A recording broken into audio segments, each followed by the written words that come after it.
October 23, 1960. Evening is settling over the Kazakh steppe. The air is turning cold and dry, the way it always does out here once the sun drops below the flat horizon.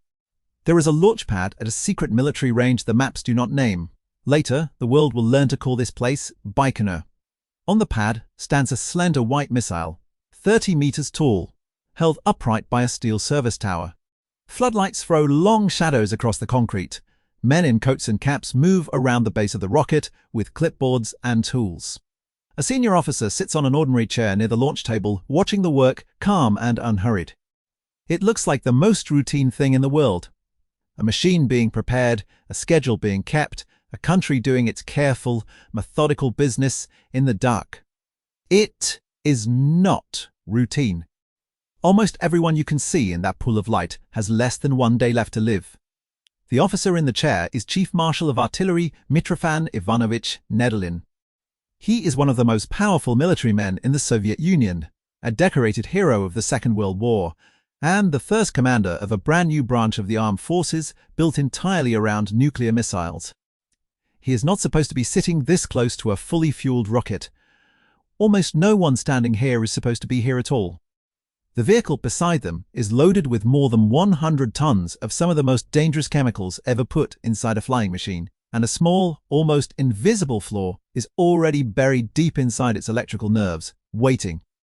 What happens on this pad over the next 24 hours will kill the Marshal, along with dozens of the finest rocket engineers the Soviet Union possessed. It will burn so hot that some of the dead will only be identified by a melted medal or a stopped wristwatch, and then it will disappear. Not from history exactly, but from acknowledgement. For 29 years, the Soviet state will pretend in its official record that this fire never happened. The Marshal will be said to have died in a plane crash. The engineers will be buried quietly, their families told to keep silent. The greatest disaster in the history of rocketry will become a rumor, a whisper, a thing Western spies suspected but could not prove. This is the story of how that fire started, why so many talented people were standing in its path, and how a secret that size stayed buried for almost 3 decades before the truth finally clawed its way back into the light. If the hidden machinery of the Cold War fascinates you, the arms races and the accidents, and the men who paid for both, consider subscribing, because we spend our time here reconstructing exactly these buried chapters of the 20th century, the ones the official histories left blank. To understand why a Marshal was sitting in a chair beside a live intercontinental missile, you have to understand the race that put him there. By the late 1950s, the Soviet Union and the United States were locked in a contest that was as much about appearance as it was about weapons. Both sides wanted long-range missiles that could carry nuclear warheads across the top of the world. Both sides also wanted the other to believe they already had them in large numbers. In America, the fear had a name. People called it the missile gap, the terrifying idea that the Soviets were racing ahead, building rockets faster than the West could count them. The fear had been born 3 years earlier, in the autumn of 1957, when a small polished sphere named Sputnik began circling the Earth and beeping down at the astonished world below. The rocket that lifted it was, in its bones, a military missile, and the message was not lost on anyone. If the Soviets could place a satellite over New York, they could in principle place a warhead there too. The shock rippled through American politics and schools and newspapers for years. It convinced a great many people that the Soviet Union had leapt ahead in the most dangerous technology ever devised. Politicians warned that the country was falling behind. The phrase missile gap entered the language and would not leave it.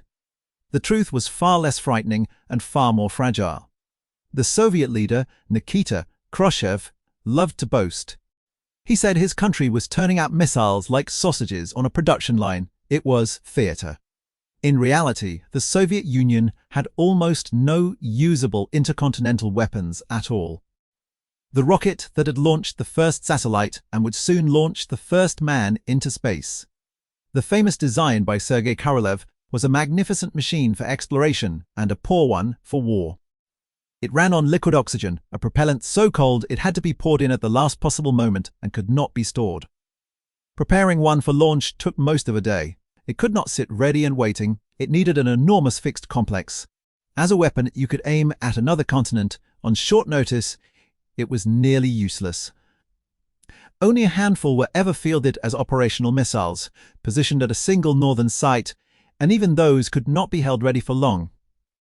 The Soviet Union had dazzled the world with a rocket that could reach space, and quietly failed to build one it could actually keep loaded and pointed at an enemy. Behind the sausage boasts and the parades, the strategic cupboard was nearly bare. Khrushchev knew it, his generals knew it, and that gap between the image and the reality created a desperate hunger for a missile that could close it, a hunger that would push men into terrible haste. So, the Soviet military went looking for a different kind of rocket, and it found a different kind of designer. His name was Mikhail Kuzmich Yangel. He had trained in aviation, worked for a time under Korolev, and then been given his own design bureau far to the south, in the Ukrainian city of Dnepropetrovsk.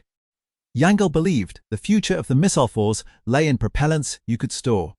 Fuels and oxidizers that could sit inside a fueled rocket for days or weeks, ready to fly at short notice, without the elaborate cryogenic dance that Korolev's machines demanded. This choice set Yangel directly against the most famous rocket man in the country. Korolev despised the toxic storable chemicals and refused to build weapons around them. He reportedly compared working with such propellants to playing with the devil, and he believed liquid oxygen and kerosene were the honest path forward. It was a genuine engineering disagreement, but it was also a rivalry of ambition and pride, and it split the small world of Soviet rocketry into camps. On one side stood Korolev, the visionary of space, insisting on his cleaner cryogenic fuels. On the other stood Yangel and the powerful engine designer Valentin Glushko, along with a third rising designer named Vladimir Chelomey. All of them convinced that the future of the missile force belonged to propellants you could store and hold at readiness. In the end, the military would side decisively with the storable camp. Over the following years, it would field only a small number of Korolev's cryogenic weapons and many times more of the storable missiles that Yangel and his allies championed. The feud shaped the entire Soviet arsenal, and it placed Yangel's R-16 at the very center of the country's strategic hopes. His new weapon carried the designation R-16. In the West, it would later be catalogued as the SS-7. It was meant to be the first Soviet missile that was genuinely practical as a weapon of war. It could be fueled and held on alert. It could eventually be hidden and hardened in an underground silo. It used its own self-contained guidance system with no vulnerable radio links to the ground that an enemy might jam or that might drift out of alignment. On paper, it was exactly what the Soviet arsenal was missing. Consider the machine itself for a moment, because its scale is part of why the disaster was so total. The R-16 stood a little over 30 meters tall and measured 3 meters across at its base. Fully loaded, it weighed around 140 tons. It was built in 2 stages, one stacked atop the other, each with its own engines.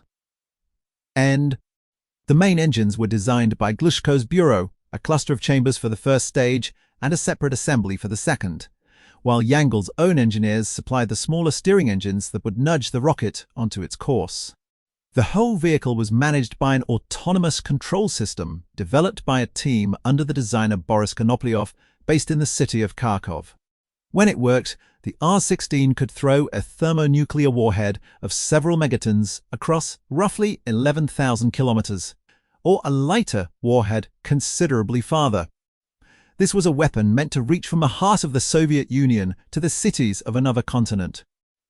Everything about it was large, and everything about it was lethal, and all of that lethality was concentrated on a single pad on the evening the control system failed. But every advantage in engineering carries a hidden bill, and the R-16's bill was written in poison. This is the cruel paradox at the heart of the whole tragedy, and it repays a moment of attention, because the very thing that made this rocket a good weapon is the thing that made it a killer on the ground. The storable propellants that let the missile wait on alert were savage chemicals. The fuel was a compound called unsymmetrical dimethylhydrazine. The oxidizer was based on concentrated nitric acid mixed with nitrogen tetroxide, a reddish, fuming, corrosive liquid that attacked metal lungs and skin. Engineers who worked with these substances had a grim nickname for them: They called the mixture the devil's venom. The most dangerous property of all was the one that made the rocket work. These two chemicals are what chemists call hypergolic. That means they do not need a spark or an igniter to catch fire.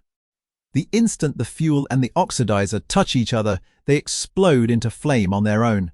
That is a wonderful trait in a rocket engine because it makes ignition simple and reliable. It is a nightmare on a crowded launch pad because it means that any crack, any leak, any accidental opening of a valve between the two tanks turns the entire vehicle into a bomb that lights itself. There was more to fear than fire. The oxidizer alone, based on concentrated nitric acid, would eat through ordinary metal and give off choking poisonous fumes if it so much as spilled. The fuel was toxic in its own right, dangerous to breathe and dangerous to touch. Handling either one demanded protective gear or extreme care, even in normal conditions. The men who fueled these rockets knew the drill by heart, knew that a leak of the oxidizer could blind or kill through its vapor alone, quite apart from any explosion. To load such chemicals into a rocket and then keep people working elbow to elbow around the fueled machine was to gamble with several kinds of death at once. Burns from the fire, poisoning from the fumes, suffocation in the toxic cloud that a rupture would release. The R-16 combined all of these hazards into a single tall white column. The R-16 that stood on the pad that October evening held about 130 tons of this self-igniting poison. Everyone working around its base was standing next to the largest hypergolic bomb the world had yet assembled, and most of them had been assured that it was safe. The pressure to have it ready was not abstract. It came down through the chain of command like weather. Khrushchev followed the program personally and telephoned the range for progress reports. Everyone involved understood that a successful first launch of the R-16 would make a magnificent gift for the anniversary of the revolution, celebrated every year on the 7th of November. A working intercontinental missile launched just before the great national holiday would be a triumph to lay at the leadership's feet. The irony, recorded later by the engineers who survived, is that the program was not even behind schedule. The first flight had originally been planned for the following summer. There was no real reason to rush. There was only the calendar, the holiday, and the wish to please the men in Moscow. The man who carried that wish onto the pad was Marshal Nedlin. He was born in 1902 in a provincial Russian town, and he had spent his life around artillery. He had fought in the Spanish Civil War, in the war against Finland, and across the vast battlefields of the Second World War, and he had been made a hero of the Soviet Union for it. In 1959, he was raised to the highest artillery rank and given command of the newly created Strategic Rocket Forces, the branch that would hold the country's nuclear missiles. He had risen through decades of hard service, from a young man in the artillery to one of the most senior soldiers in the country. He had seen combat on foreign soil and on his own, had commanded guns through the largest war in human history, and had learned the lessons that war teaches. Among those lessons was a certain contempt for hesitation. On a battlefield, the officer who flinches gets men killed, and the officer who stands calm under fire steadies everyone around him. That was the world Nedlin came from. He was brave, ambitious, and used to the front, where an officer proved himself by refusing to flinch. That courage had served him well in war. Beside a fueled rocket, it would prove catastrophic because a launch pad is not a battlefield, and the fire that waits inside a fueled missile does not respect the composure of a Marshal. Nedlin chaired the State Commission overseeing the R-16 test. Yangel served as its technical director. Between the Marshal's ambition and the designer's deadline, caution had very little room to breathe. The first flight article had reached the range at the end of September, brought in by rail from the factory to be readied for its first journey into the sky. For weeks, the crews worked through the long checklist that turns a collection of stages and tanks into a live weapon. In the third week of October, the rocket was rolled out to the pad and raised upright against its service tower. Its warhead was mated to the top of the vehicle. Cables and lines were connected, systems were checked, and step by step, the machine came alive. Then, on the 23rd of October, came the most dangerous stage of all. The tanks were filled with the devil's venom, more than 100 tons of self-igniting poison poured into the rocket's belly under the cold Kazakh sky. The launch was set for 7 in the evening that same day. The crews had been working in shifts around the clock for days. Some accounts say the men closest to the rocket had been on duty for the better part of 3 days by the time the countdown began. Exhausted people, a savage chemical bomb, a political deadline, and a culture that treated fear as weakness. Every ingredient of the disaster was already in place before anything technical went wrong. Then, things began to go wrong. As the countdown proceeded on the evening of the 23rd, the rocket's own safety devices started misbehaving. Deep in the plumbing sat a set of one-time barriers called pyromembranes. These were thin discs meant to seal the propellant lines until the exact moment of launch, when small explosive charges would rupture them and let the chemicals flow to the engines. As the crews worked through the sequence, the membranes fired out of order. A command meant to open one barrier caused a different one to burst instead. Explosive cartridges in the first stage detonated without authorization. Something in the rocket's electrical brain was sending signals it should never have sent. The fault was traced to a device at the center of the missile's nervous system, the main current distributor of the first stage. Its job was to route electrical commands in the correct sequence, like the conductor of an orchestra deciding which instrument plays and when. Inside it, technicians found the damage. The combustion products from those premature explosions had crept into the unit and created a short circuit. A bundle of wires had melted. Bare conductors were touching that were never meant to touch. The conductor of the orchestra had in effect gone mad, and any command sent through it now might come out scrambled. Here the story reaches the decision that everything else turns on. By the rocket's own technical rules, a vehicle whose membranes had ruptured could remain on the pad for no more than 24 hours. After that, the corrosive propellants had to be drained out, the missile neutralized, and the whole machine sent back to the factory for a rebuild. That would mean a delay of at least a month. It would mean missing the holiday. It would mean telephoning Moscow with bad news. According to the engineers who lived to tell it, one of the range officers recommended exactly that safe and painful course. Drain the poison, save the people, send the rocket home. He was not supported. Nedelin overruled the caution. Survivors remembered the sense of his words rather than a transcript, but the meaning was unmistakable. What was he supposed to tell Khrushchev? The rocket would be finished here, on the pad. The country was waiting, and so an order was given that violated the most basic instinct of anyone who has ever worked around explosives.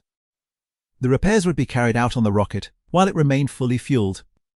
Rather than empty the machine of its self-igniting poison and then fix it in safety, the crews would climb over and around a loaded chemical bomb, replacing the damaged distributor and rewiring its melted circuits with more than 100 tons of the devil's venom sitting a few feet away. They worked through the night. This is the part of the story where the glamorous image of rocketry, the gleaming vehicle, and the countdown and the roar gives way to something much smaller and more human and more frightening. Tired men on scaffolding in the dark, tracing wires by lamplight, swapping out a failed electrical unit on a machine that could kill every one of them if a single valve chose the wrong moment to open. They did it because they were ordered to, because the deadline loomed, because the Marshal had made clear that hesitation was not welcome. Some of them surely knew how dangerous it was. Working near the top of the vehicle, on the upper platforms of the service tower, was the most exposed position of all. There was nowhere to run up there. There is something worth sitting with in that overnight decision, because it shows how one violation makes the next one feel smaller. Once the choice had been made not to drain the rocket, every following choice was shaped by it. The fuel was already in. The clock on the 24-hour limit was already running. Draining now would still mean sending the rocket home, so why not press on? Each step made the retreat a little more costly and the gamble a little more tempting. This is how careful people end up doing reckless things. Not in one great leap, but in a series of small, reasonable-seeming steps, each one taken because the last one had already been taken. By the following day, the 24th of October, the crews had done what was asked of them. The failed distributor had been replaced, the wiring had been repaired, but the deeper problem had not been solved, only managed around. The designers of the control system reported that fully curing the electrical faults would take real time the schedule did not allow. So the commission made another fateful choice. They would launch anyway, working around the remaining defects, blowing the last stubborn membranes by manual command. A new readiness was declared for the early evening, and the crews began the final preparation of the guidance system. To understand what killed them, you have to understand one piece of that system in a little detail, because the disaster lived inside it. The rocket carried a programmed timing device, a distributor whose rotating shaft stepped through the launch sequence, closing one set of electrical contacts after another in the proper order, firing each stage of the process at its appointed second. Before launch, this device had to be returned to its starting position, its zero mark, so that the sequence would begin cleanly from the top. That sounds harmless. It was not, because of two conditions that came together in the worst possible way. The first condition was that the device could only turn in one direction. It had no reverse. To bring the shaft back to zero, you could not simply rewind it. You had to drive it forward, all the way around, through every step of its cycle, until it arrived at the start again from the far side. The second condition was that the rocket's onboard electrical power had not been switched off. The internal batteries were live. Every circuit the shaft touched as it turned was armed and ready to carry current to whatever it was connected to. Put those two facts together and the horror becomes clear. As the crews began resetting the timing distributor to zero, the shaft rotated forward through its full cycle, and as it turned, it stepped across the very contacts that, at the true moment of launch, would command the engines to fire. With the power live, those commands were not rehearsals, they were real. The shaft reached the point in its rotation that ordered the second stage engine to ignite, and the electrically operated valve controlling that engine obeyed. The upper engine lit. It lit while the vehicle was standing on the ground. It lit while the first stage directly beneath it still held the great bulk of that self-igniting poison, more than 100 tons of fuel and acid pressed together in thin metal tanks. It lit while dozens of people stood in the open, around the base of the rocket and along the platforms of the tower. The exhaust of the second stage engine tore downward and ripped open the tanks of the first stage. The instant the fuel and the oxidizer met in the open air, they did what hypergolic chemicals always do. They ignited on contact. A wall of fire bloomed outward from the base of the rocket and swallowed everything around it. The temperature at the heart of the blaze reached something close to 3,000 degrees Celsius, hot enough to melt steel, hot enough to turn the asphalt of the pad into a boiling black liquid.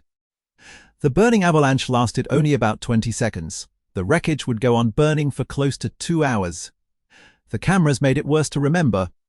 Automatic film cameras had been set up to record the launch for later study, and they were triggered along with the engines. So instead of documenting a triumphant liftoff, they filmed the fire. They filmed the people. On the developed footage, later described by those few who were allowed to see it, you could watch the men on the upper platforms of the tower run through the flames, some of them jumping, some of them caught on the barbed wire that ringed the pad, all of them vanishing into the smoke. On the ground, the fire spread outward faster than a person could run. And there, in the path of it, was Marshal Netherlands' chair.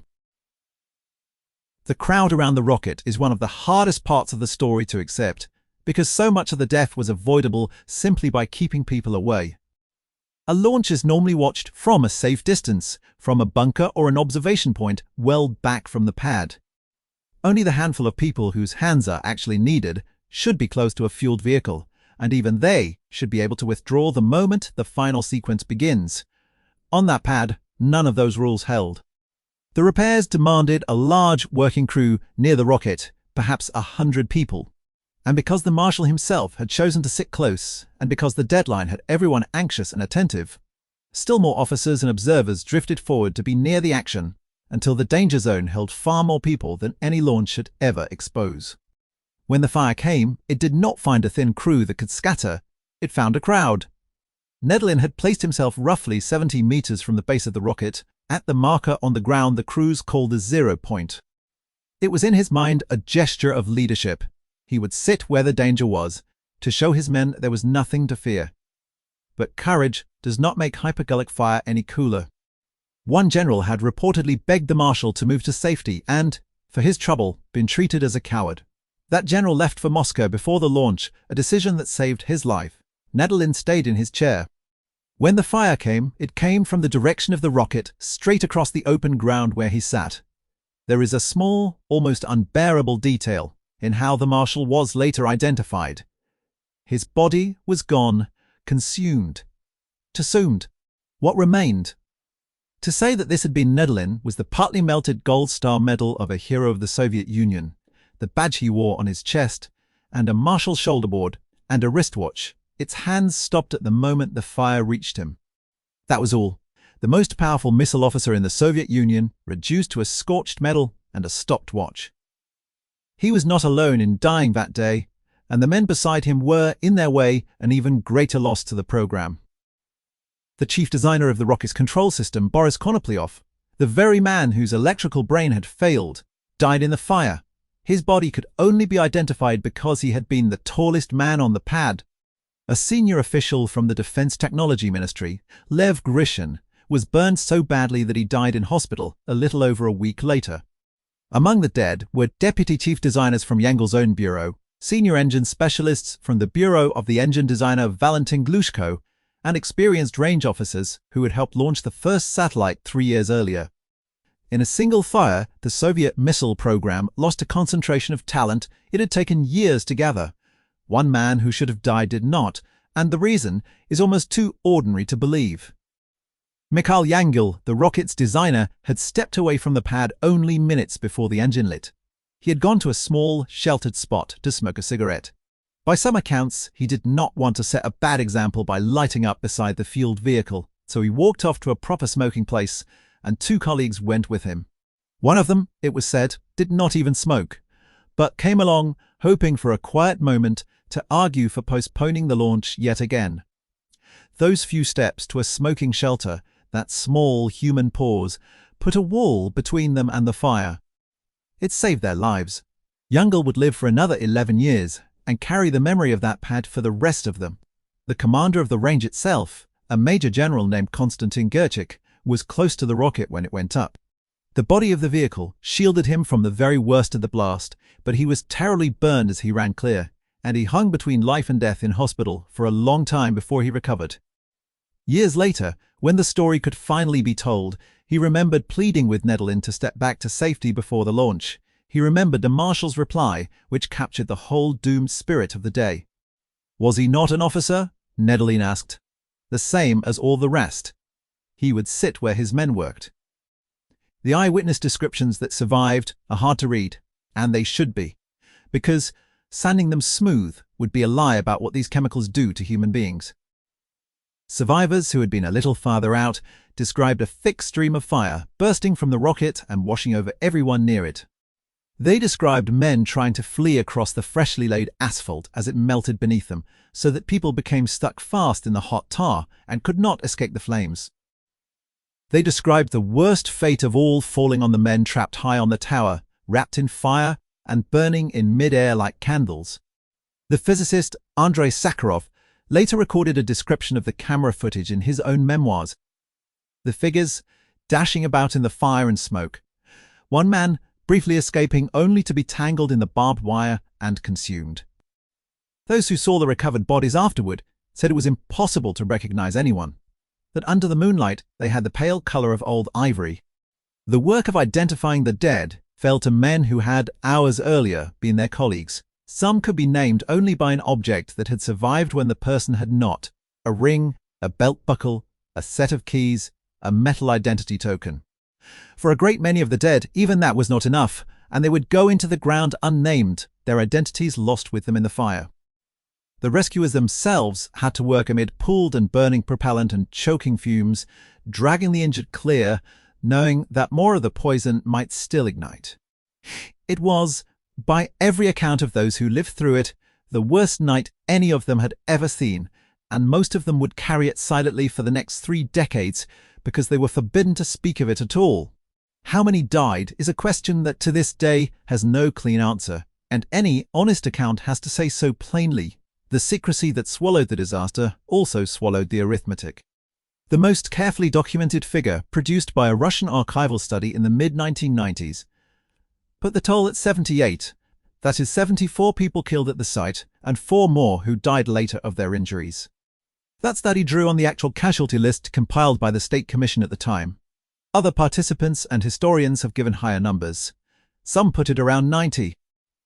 The engineer and memoirist Boris Chertok, one of the most respected chroniclers of the Soviet program, cited a figure of 126. Independent Western researchers, counting names on memorial plaques and bodies sent home, arrived at figures near 100. In the earliest and least reliable Western reports, the number ran as high as 300.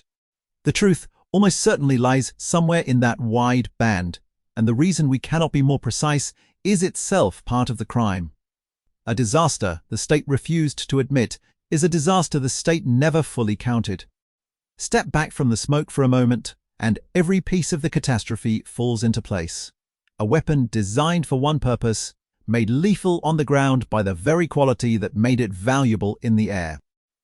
A deadline that mattered to no one but the men in Moscow. A commander whose courage became a death sentence for the people he was trying to inspire. A single electrical device, reset in the wrong sequence with the power still live, translating a routine housekeeping step into an ignition command, every element ordinary on its own.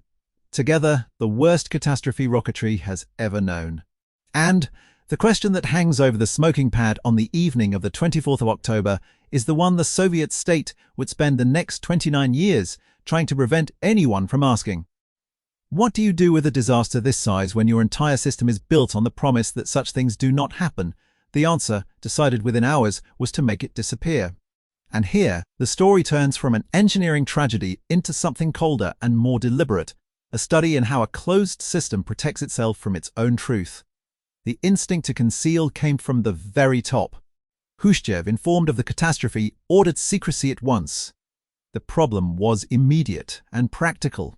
The commander of an entire branch of the armed forces was dead, along with dozens of senior specialists. A Marshal of the Soviet Union cannot simply vanish without a word. So the state manufactured a death that could be mourned in public without admitting anything at all. On the 25th of October, the official news agency announced that Marshal Nedelin had died the previous day. The cause given was an aviation accident, a plane crash. It was a lie, chosen precisely because it was plausible, dignified, and completely uncheckable. Senior officers died in plane crashes. It explained a sudden death, a closed casket, a state funeral, and it explained nothing about a launch pad. 2 days later, the Marshal was given a hero's farewell in the heart of Moscow. His remains were cremated and the ashes placed in the Kremlin wall among the most honored dead of the Soviet Union. The nation grieved a Marshal lost in a tragic accident exactly as it was meant to. And around that dignified public lie, a much larger and more brutal silence was arranged for everyone else who had died on the pad. The families of the other dead were not offered the truth. They were told their husbands and fathers and sons had died in an accident, and they were strongly encouraged to repeat that story and ask no further questions. Some were told a plane crash, some were told simply an accident with equipment. The military dead were buried together in a mass grave in the settlement that served the range. The civilian engineers and specialists, the men from the design bureaus in Dnipropetrovsk and Kharkov and Moscow, were quietly sent home to their cities. The people who had died building the country's most important weapon were erased from the record of how they died, so that the weapon itself and the system that had rushed it would not be blamed. The state funeral itself was a masterpiece of controlled grief. A Marshal of the Soviet Union lay in honor, mourned by the leadership. His death attributed to a tragic accident in the air. Photographs were taken. The proper words were spoken, and not one of them touched the truth. The same newspapers that carried the dignified notices of the Marshal's passing carried nothing at all about the dozens of engineers who had burned beside him, because officially those men had not died together, had not died in a single event, had not died on a launch pad at all. The public was given one respectable death to mourn and denied all knowledge of the rest. An investigation did take place, but its purpose was as much political as technical. Khrushchev sent a commission to the range led by Leonid Brezhnev, then a rising figure in the leadership and a man who would one day rule the country. Around Brezhnev, the leadership assembled a heavyweight group, senior figures from the defense industry and the party and the security services, the kind of men sent when the stakes are enormous and the answers must be controlled. The commission flew out that same night. Its members walked the scorched pad and reviewed what was left of the evidence. And according to those who were there, Brezhnev's opening message to the shaken survivors was not an accusation, but a strange kind of absolution. No one, he told them, would be punished. The reasoning behind that decision was chillingly simple, and it was later put into words by Khrushchev's own son. The people most responsible for the catastrophe were already dead. They had been standing on the pad. The fire had punished the guilty more thoroughly than any tribunal could. When Khrushchev reportedly asked what should be done about Yangel, the surviving designer, it was said to be Korolev, Yangel's own great rival, who answered that this could just as easily have happened to him. It was the nature of new technology. Yangel kept his position and his program. The Commission's technical conclusion matched what the engineers already knew. The control system had a design weakness that allowed the second stage engine to be commanded to fire at the wrong time. That weakness had been detonated by the decision to reset the timing device with the onboard power still connected.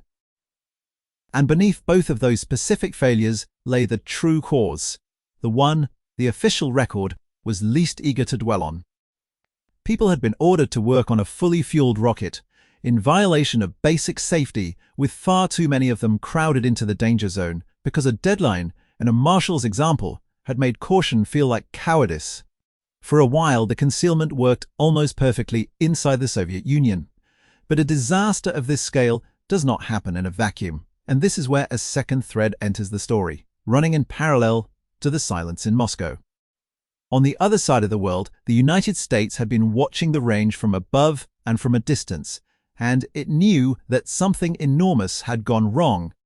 American intelligence could not see the fire itself, but it saw the shape of the absence around it. A reconnaissance satellite passed over the range and brought back imagery of a launch site that appeared badly scorched and damaged. Electronic listening posts had detected a prolonged and unsuccessful effort to launch a large missile on those exact days in late October, an attempt that appeared to fail not once, but twice. A sensor picked up what looked like an explosion in the general region on the day it happened. And in the week that followed, air traffic between the missile range and Yangel's home city of Dnipropetrovsk spiked to unusual levels, the kind of surge you would expect if a design bureau had just lost many of its people and needed to send more. None of it was proof. All of it pointed the same way. Fragments began to leak. Before the end of the year, an Italian news agency reported that Nedlin and around 100 others had died in a rocket explosion, and a major American newspaper picked up the story. But it remained a rumor, easy for the Soviet side to ignore and easy for the wider world to forget against the official version of a plane crash. A rumor is not a fact. It could be denied simply by saying nothing, and the Soviet state was very good at saying nothing. Years later, in the mid-1960s, the claim surfaced again, this time attributed to a Soviet intelligence officer who had spied for the West before being caught and executed. His account put the death toll far higher, at around 300, and it wrapped the story in an error that would echo for decades, the claim that the exploded rocket had been some kind of nuclear-powered vehicle. That claim deserves a moment, along with a few others like it, because the secrecy around this event bred myths that still circulate today. The exploded rocket was not nuclear-powered. There was no exotic atomic engine on that pad. It was a conventional missile burning conventional, if horrible, chemical propellants. Some accounts over the years also claimed the vehicle was a probe bound for Mars or the Moon, dressed up the disaster as a lost mission of exploration. That too is wrong.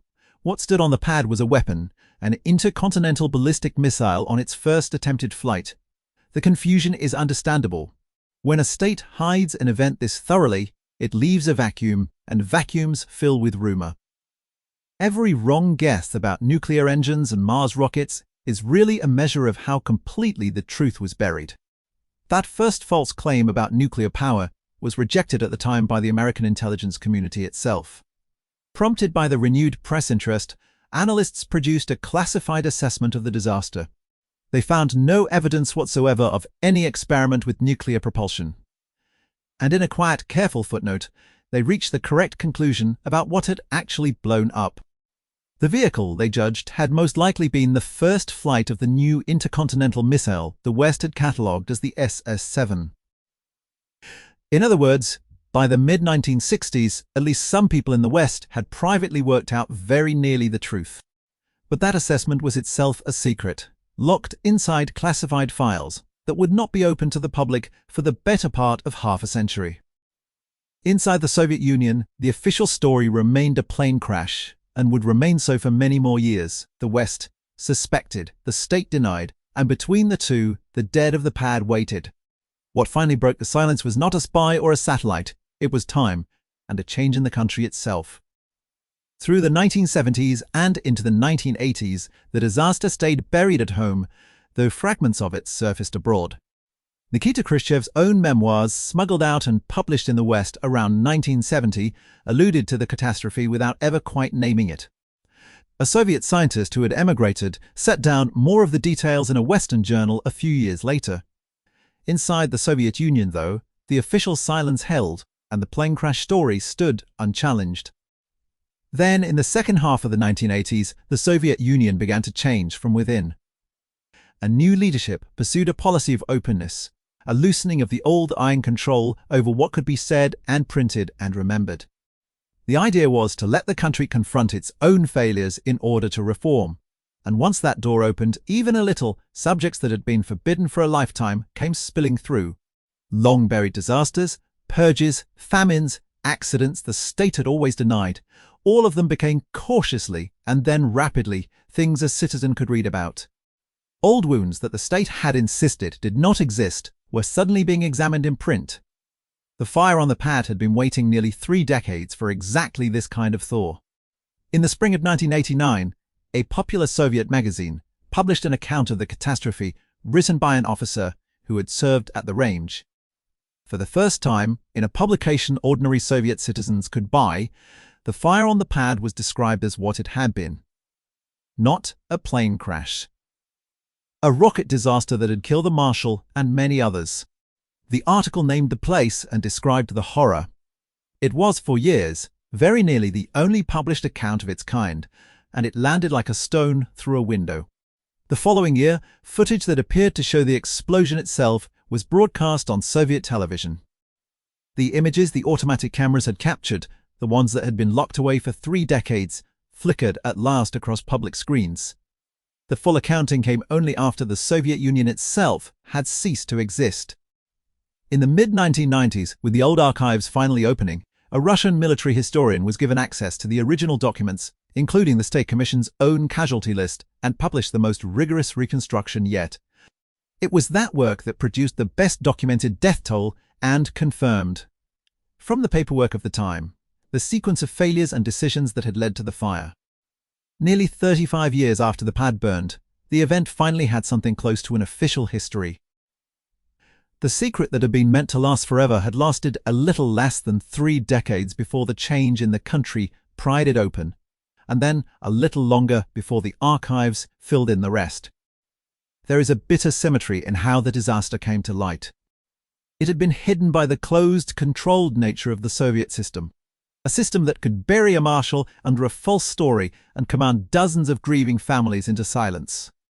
And it was uncovered by the loosening of that same system when openness finally let the buried truth rise. The very machine that had concealed the fire was the machine whose opening finally revealed it. The state protected itself from its own truth for as long as it could hold its shape and no longer. It would be comforting to think the program at least learned its lesson at a terrible price, and in one narrow sense, it did.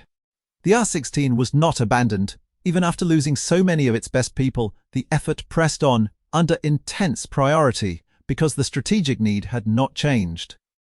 The next attempt to fly the missile, a few months later at the start of 1961, failed as well, the vehicle falling far short of its target.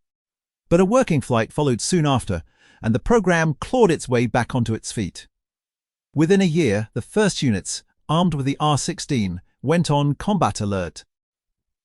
Within a few more years, the missile was formally accepted into service, both in the surface-launched version and in the hardened underground silos it had always been meant for. At its height, well over 180 of these launchers stood ready across the Soviet Union, a real and substantial force at last. The weapon that had killed its own creators on the pad became in the end exactly the strategic tool the Soviet military had wanted. The delay had consequences far beyond the range, and they reached into one of the most dangerous moments of the entire Cold War. Because the fire set the R-16 program back by precious time, the real gap between Soviet and American long-range forces stayed wide open longer than Khrushchev could tolerate. He was still bluffing about strength he did not have, still leading a country that could not yet match the American arsenal warhead for warhead. That imbalance is part of what drove him, 2 years later, to a reckless shortcut. Rather than wait for enough intercontinental missiles to reach the United States from Soviet soil, he tried to place shorter-range missiles much closer on the island of Cuba, where they could threaten American cities without needing the intercontinental reach the Soviet Union still lacked. The result was the Cuban confrontation of the autumn of 1962, the closest the world has ever come to nuclear war. The thread runs straight from the burning pad at the range to the ships facing off in the Caribbean. A disaster meant to stay secret helped shape the most public crisis of the age. History even added a cruel footnote, as if to underline that the range had not truly absorbed the lesson about haste and fire. 3 years to the day after the catastrophe, on the 24th of October, 1963, another missile being prepared in an underground silo at the same range caught fire. An oxygen leak had raised the concentration of oxygen in the enclosed silo to a dangerous level, and a spark from an electrical panel was enough to set it off. 8 men died. 2 disasters on the same calendar date at the same secret range, 3 years apart. The people who worked there drew the obvious and superstitious conclusion. Twice now, on the same date, the same range had killed its own. The 24th of October became known as the Black Day of the Range. To this day, by unwritten tradition, no launches are scheduled there on that date. It is kept instead as a day of remembrance, the one day the busy Cosmodrome falls deliberately silent, its pads still, in honor of the men the fires took. A word of caution is needed here, because the secrecy of the era left several Soviet rocket disasters tangled together in popular memory, and they are not the same event. The catastrophe that killed Nedelin happened on the pad in 1960. The silo fire that fixed the Black Day in local memory happened 3 years later, in 1963, with a different rocket and a smaller loss of life. And there was a third, entirely separate tragedy 2 decades on, at a different Soviet launch site far to the north, when a rocket exploded during fueling and killed dozens more. Each was its own failure, with its own causes and its own dead. They share only a grim family resemblance, the recurring collision of dangerous propellants, human pressure, and small mistakes that turned routine work into sudden fire. Keeping them distinct matters, because each set of victims deserve to be remembered for what actually happened to them, not folded into a single blurred legend. It is worth pausing at the end on what all of this was actually for, because the coldest truth of the Nedelin catastrophe is not in the fire, but in the arithmetic of the sacrifice. The men who died on that pad died to win a few weeks against a calendar, not to defend the country from an attack, not to seize some fleeting scientific prize that would vanish if they waited. They died because a rocket that was ahead of schedule was pushed to fly before a holiday, and because the man in charge decided that draining the poison and fixing the machine in safety would cost more in prestige than it was worth. The disaster brought nothing. The program would have succeeded a month or 2 later with everyone still alive. The only thing the haste produced was the fire, and consider what was standing in that fire. Not just a Marshal, though the loss of Nedelin was real. The Soviet Union incinerated in 20 seconds a large share of the exact people it most needed to build the weapons it was racing to build. The chief designer of the guidance system, deputy designers from the Rocket Bureau, senior engine men, experienced range officers who had helped put the first satellite into orbit. Talent like that is not replaced by a decree.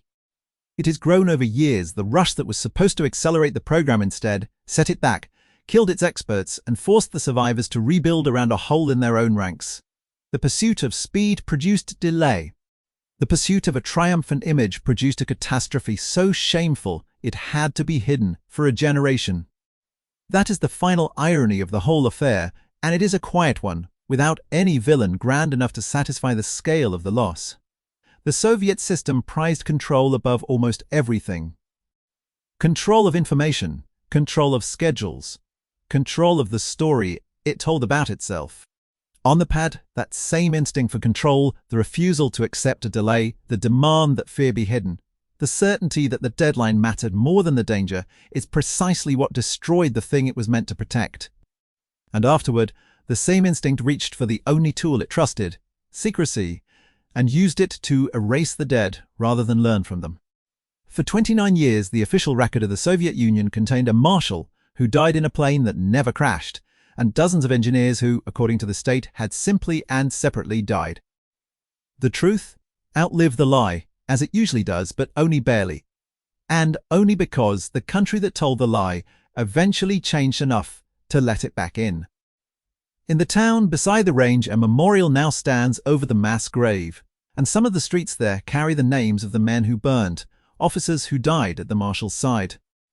Far away in the Ukrainian city where the rocket was designed, the bureau that built it still gathers each year to remember its own, and more than 50 of the dead were burned so completely that no name could ever be set to them. They lie as the unknown of a disaster that for most of their families' lives officially never took place. On the black day, the range falls quiet for them, its pads still, and the fire is finally allowed to be what it always was. Not an aviation accident. Not a rumor traded by spies. The worst disaster in the history of rocketry, paid for by the best people the program had to buy a few days against a calendar that would never have cared either way.